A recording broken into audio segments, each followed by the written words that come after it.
Thank you all for coming to this late afternoon of RailsConf. My name is Jennifer, too. My pronouns are she and her. I am a co-founder of Cohere. We are a tiny consultancy, and we specialize in coaching and training for engineering teams.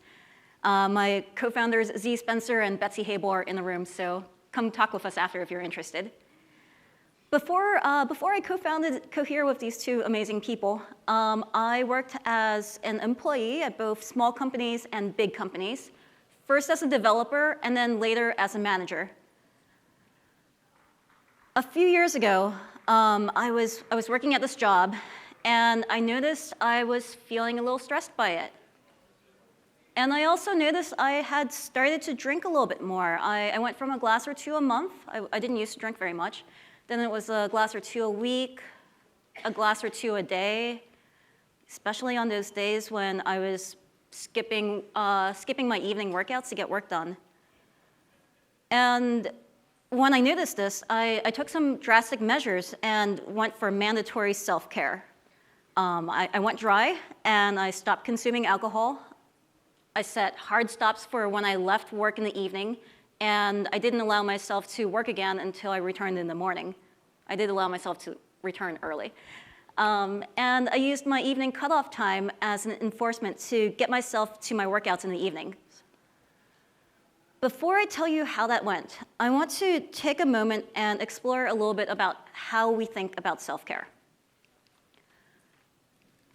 Self-care yes, this is on now. Self-care can look a lot like what I did. It can look like eating well, sleeping well, exercising well. It can also look like having a glass of wine, going to the spa, doing some meditation, going on a vacation, finding yourself. These are, self-care sometimes looks like being extra nice to ourselves, but sometimes self-care can look even more basic than that. Sometimes self-care means brushing your teeth and getting dressed, getting up at all, taking your meds, showing up at work. If these are things you are struggling with, please note this talk is going to be amazing. You will learn things, and it's not going to fix things for you. Please think about talking with a medical professional like your PCP or your therapist. Let's go back to this story of me from a couple of years ago. Why did I put in these drastic self-care measures? Why was I so fixated on this idea of applying self-care? I was diligently applying self-care because I felt terrible about work and about life. And self-care makes it feel like less is being taken out of you. And sometimes work or life in general is trying to take more out of you than feels good. And self-care is a way for you to replenish a little bit and charge up.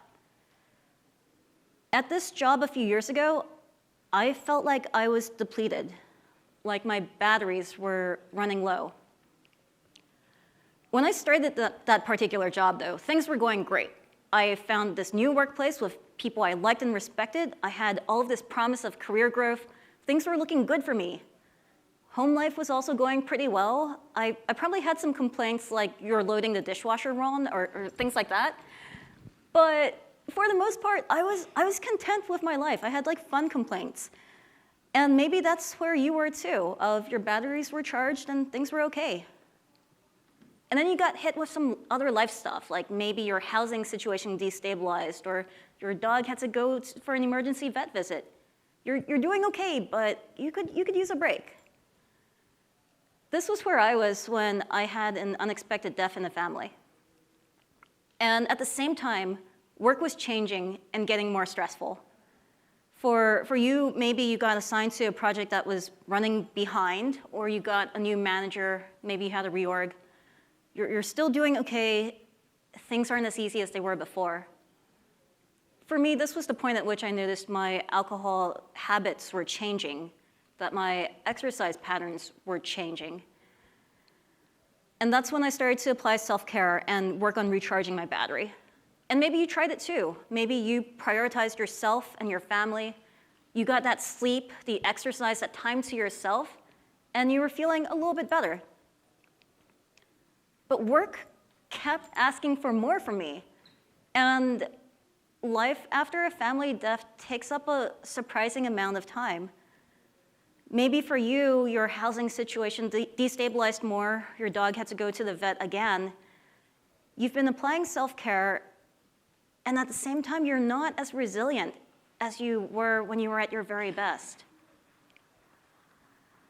When work or life keeps draining you, when work continues to ask for more and more, when that project goes from behind to, we needed that yesterday, when a toxic person joins your team, your battery keeps draining down lower and lower, and you keep applying self-care, and no matter how much you put in, you can't recharge faster than what work or life is taking out of you.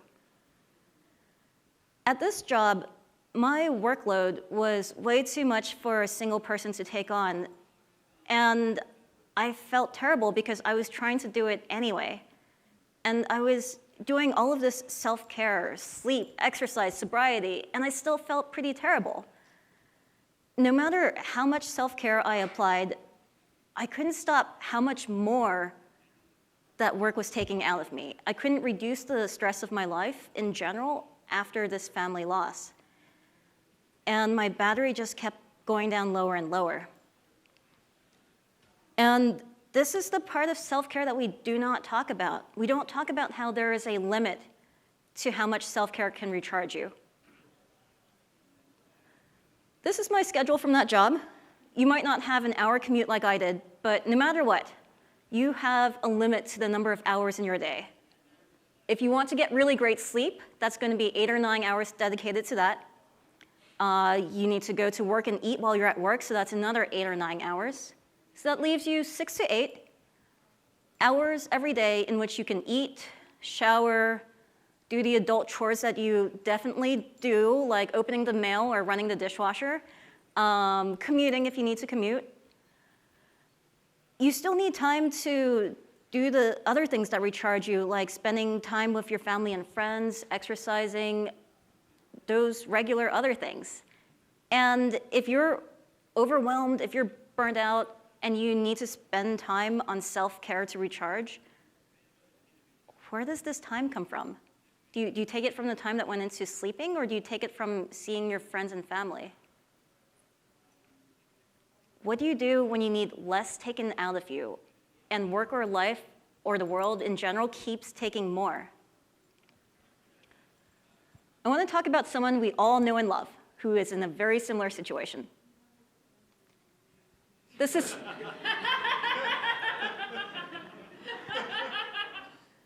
I see you've met. This is Fine Dog. This is Fine Dog. This is RailsConf. This is Fine Dog is using self-care. They are breathing calmly. Oh, and they are mindfully drinking whatever that beverage is. This is Fine Dog has a very pressing problem. They are in a room that is on fire, and that is not fine. We're going to use this burning room as our shorthand for any unsustainable situation. Maybe it's being burnt out, maybe it's your workplace which is very toxic. Whatever it is, this room is not healthy for you.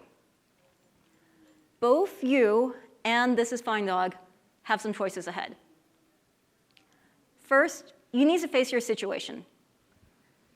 You are already ahead of This is Fine Dog here.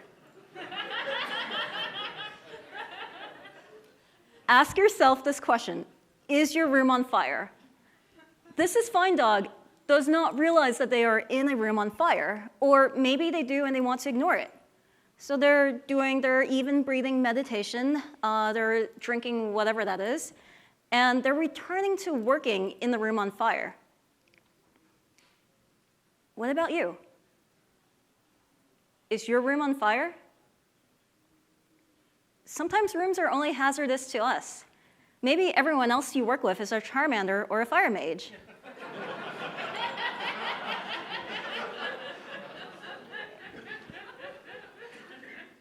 Maybe everyone else is a white male and not subject to the same discrimination you face. If it looks like the room is on fire and no one else is affected, don't try to force of will yourself into becoming that Charmander. Instead, acknowledge whether the room is hazardous for you, even if no one else around you thinks it is. If you've been to American hotels, so probably most of you in this room right now, you might have noticed that sign on the door in the back of your room, and it tells you how to check if the room is on fire or if the hotel is on fire. You put your hand to the door and see if it's hot, and then you look underneath and see if there's smoke coming in, see if you can smell any smoke. If you put your hand to the door and it feels hot, but you don't see or smell any smoke, that doesn't mean that the hotel is not on fire, right? It means that something is going on out there.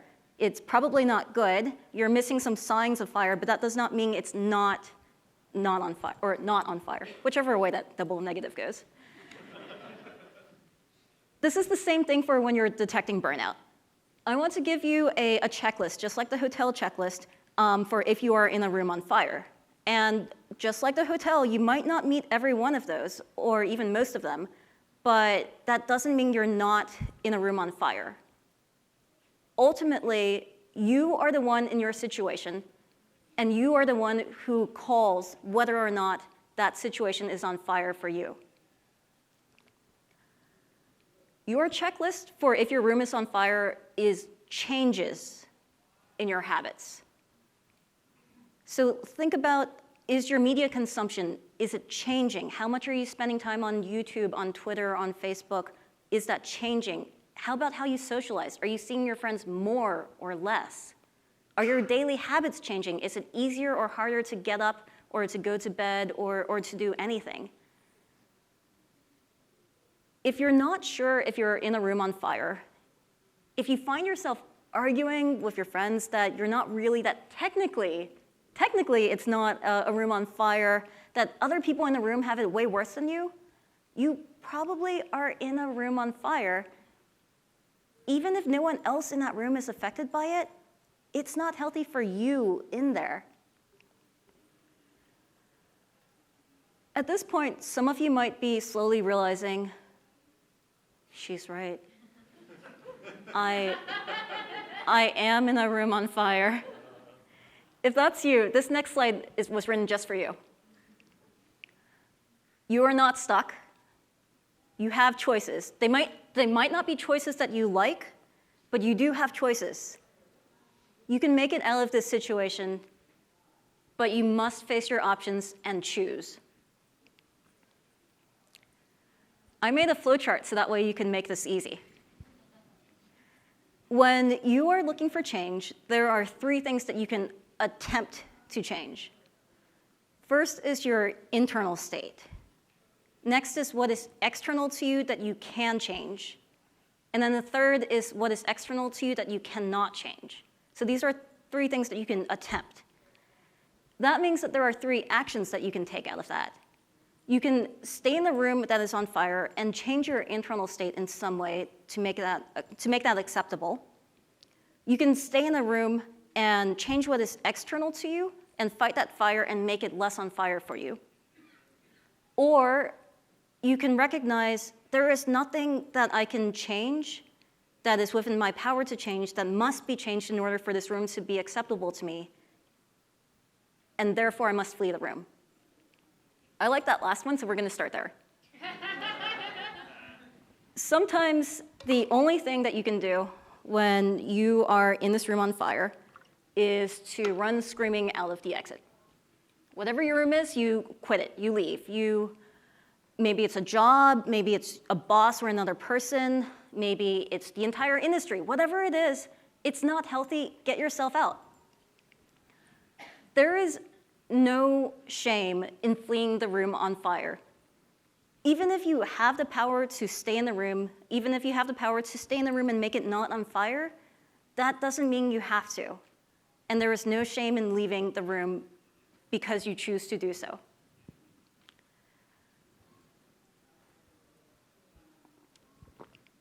Sometimes leaving the room is the only way that you can demonstrate to everyone else who's in the room with you how to find an exit and use it. Sometimes this option doesn't work for us, though.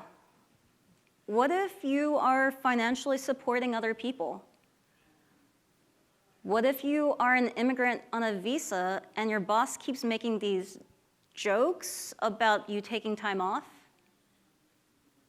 What if you feel bad because there's someone more vulnerable than you who's in that room and you don't want to leave because then you can't help them? If you can't or you're not ready to flee the room, you have two more choices you can make. One option is to stay and change yourself. This doesn't mean stay and transform into that Charmander, into someone you're not, someone who's not bothered by the room on fire. You are in a room on fire, and it's legit for you to feel bothered by it, and whatever feelings you have about it, those feelings are valid. By changing what is internal, I mean changing what you do and versus what anyone else does. It means identifying what is directly under your control and changing only that. Anyone in this room have siblings, especially younger siblings? Okay, any of you have gone on road trips with them when you were kids?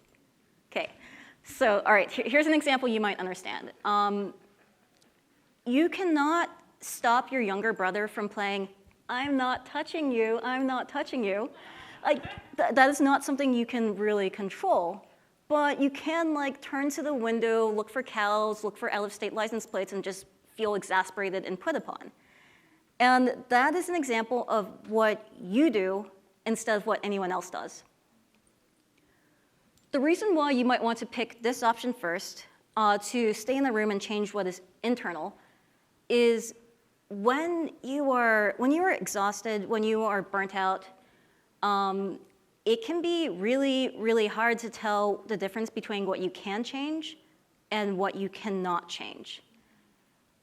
And that means that if you change what is internal to yourself and reach for this option first, you don't have to make that decision that's suddenly become super hard because you're in a burning room.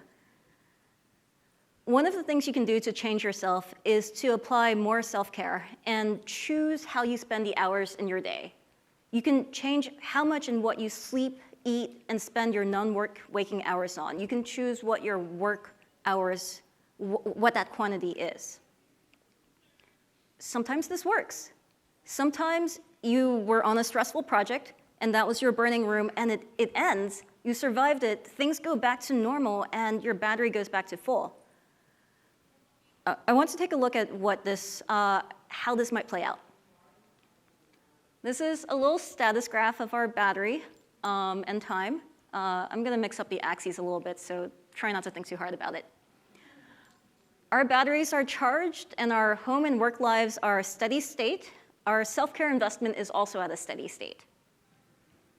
Then something changes. Maybe we get transferred to a really stressful work project, and our battery is going to draw down a little bit as a result.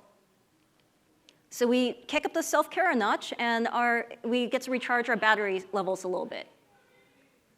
What happens next is going to depend entirely on the trajectory of that middle work-home life blue line right there. If the stressful project ends like we talked about earlier, then we get to scale back our self-care, and our battery returns to normal, and we go back to life as before.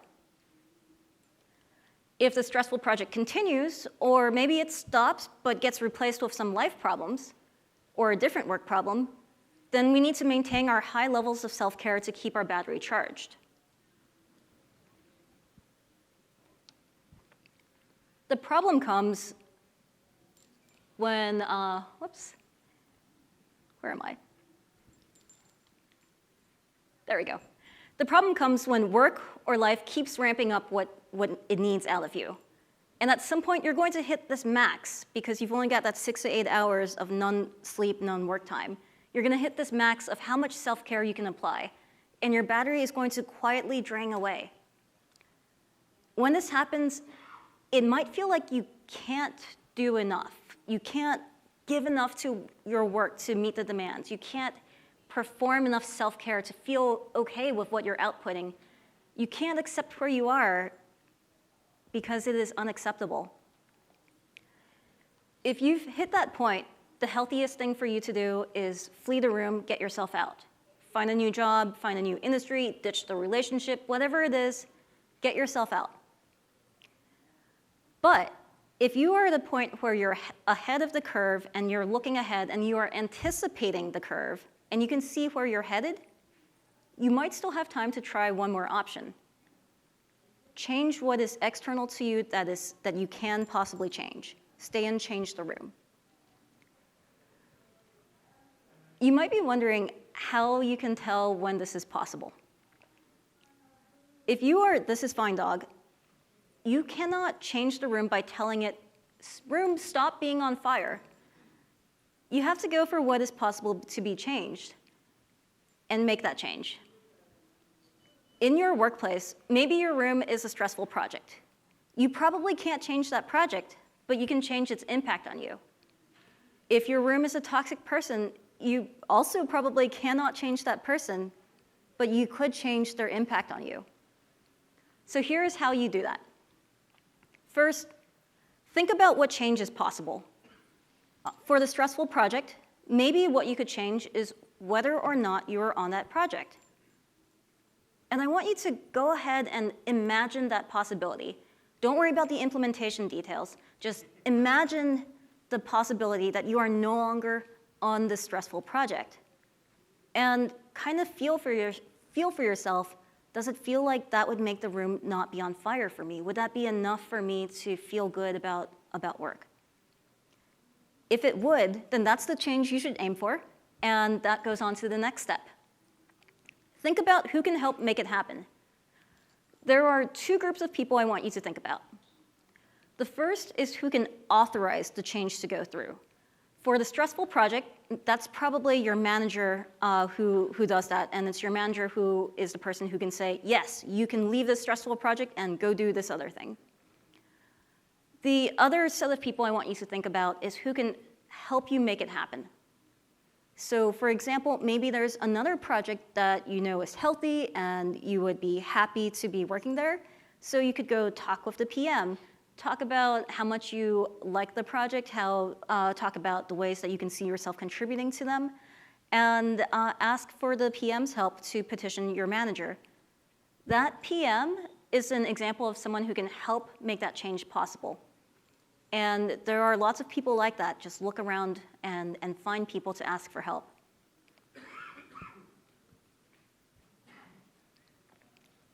Even if you get help, even if you ask your manager and they're sympathetic, you might not get what you're looking for on the first try. And that's why this is a cycle. If you get told no or later, look for different things that you might be able to change. For the stressful project, if you can't leave now, maybe what you can do is ask, can I pair with my favorite teammate? Or could I transfer after we hit this milestone or after we do this many number of sprints? You can keep looking for new ways to change the room if the one that you picked before didn't quite work, and keep looking for other allies to help you make that change. At some point, though, the reason we started talking about this cycle was because of this graph. We talked about how we got here because we were anticipating that very sad curve.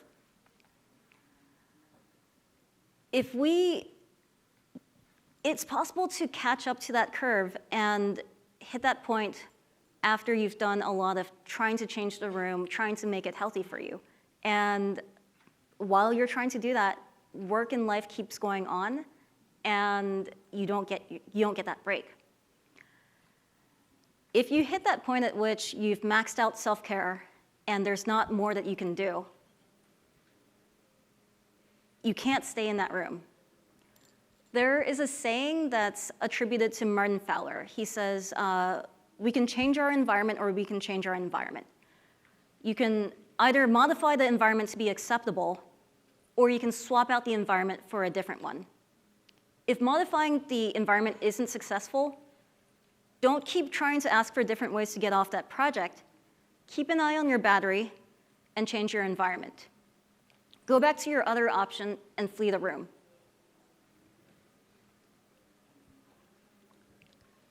All right, let's recap. If life is feeling stressful, take a look around. Figure out if you are in a room on fire. Put your hand on that door, see if it's hot. Don't let yourself be talked out of it just because you don't see smoke coming in from underneath the door. Look for changes in your habits. Once you've gotten to this point, remember that you have choices. You can change what is internal, what is external that you have control over, or you can attempt to fight what is external that you have no control over, which doesn't work. So instead, you can flee the room, you can fight the room, or you can stay and apply self-care band-aids to get yourself through this until you're able to either let the project finish or get yourself out. None of these choices are bad choices or wrong choices. Get as much information as you can and make the best choice that you can in that moment with the information that you have and the state that you are in. Keep an eye on if there's a point at which throwing more self-care at your situation won't make the situation any more bearable for you. And if you get to a point when the choice you picked isn't serving you anymore, pick another choice. You're not stuck with it just because you picked it. You can change it. Don't blame or second guess yourself later because of the choice you made and think, oh, if I'd done something else, things would have come out better. It might have, but that doesn't matter. You did your best with the information that you could, with the state that you were in that moment. Regardless of the results, remember that. You did your very best to take care of yourself. So do make the choice. Do choose whether you draw another bubble bath and wait it out, or whether you choose not to. Thank you for listening. I will be sticking around off mic for questions, or you can catch me on Twitter. I am @JTU. I am taking coaching clients at this time. Please come talk with me if that's something you are interested in. I will be posting slides and notes from this talk, including some of the references I was looking at, on my company website, wecohere.com. The company name, by the way, is pronounced Cohere. Unless you want to tease my business partner Z, then call it WeCohere. He really does not like that. Thank you.